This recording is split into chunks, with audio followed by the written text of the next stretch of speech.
નમસ્કાર ખેડૂત મિત્રો, હું ધાર્મિક પનારા હન્ટીન ઓર્ગેનિક્સ પ્રાઇવેટ લિમિટેડમાંથી આપ સૌનું હાર્દિક સ્વાગત કરું છું।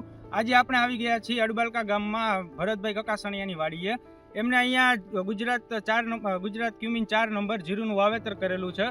એમને છેલ્લા અઠવાડિયાની અંદર જીરું પીળું પડવાનું એનો પ્રશ્ન હતો, જે પીળું કાયદેસર થ્રિપ્સના લીધે જે યલોવેન મોઝેક વાયરસ આવે છે એમના લીધે થતું હોય છે। તો આપણે એમના મુખે સાંભળીએ કે એમને કેવો આમાં પ્રશ્ન હતો અને એમ કેવી ટ્રીટમેન્ટ કરી હતી અને કેવા રિઝલ્ટ મળેલા છે। ભરતભાઈ, આપણે જણાવશો કે આમાં કઈ ટ્રીટમેન્ટ કરેલી અને કેવા રિઝલ્ટ આપણને મળેલા છે?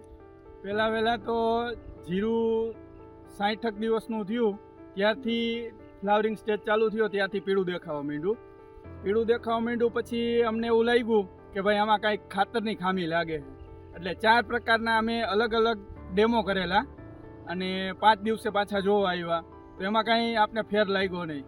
પછી હન્ટીનમાંથી ભાઈ પ્રશાંતભાઈ આવ્યા કે ભાઈ આ કે યલો મોઝેક વાયરસ કહેવાય આને, એટલે પછી કીધું તો એનું સોલ્યુશન બતાવો।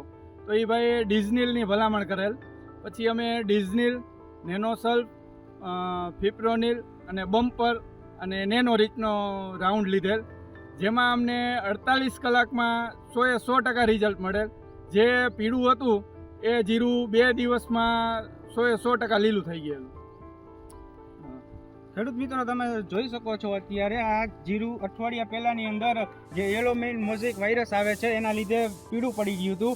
અત્યારે આનો કલર અને તમે એની લાઇટ જોઈ શકો છો કે જે ડિસ્નિલ વાયરસ, ફિપ્રોનિલ, નેનોરીચ સ્ટીકર અને આપણો નેનોસલ્ફ એના સ્પ્રે પછીનું આ જીરું છે, અઠવાડિયા પછીનું, જે ફૂલ લાઇટની અંદર કમ્પ્લીટ ક્લિયર, એક છોડવો પીળાશ પડતો દેખાતો નથી।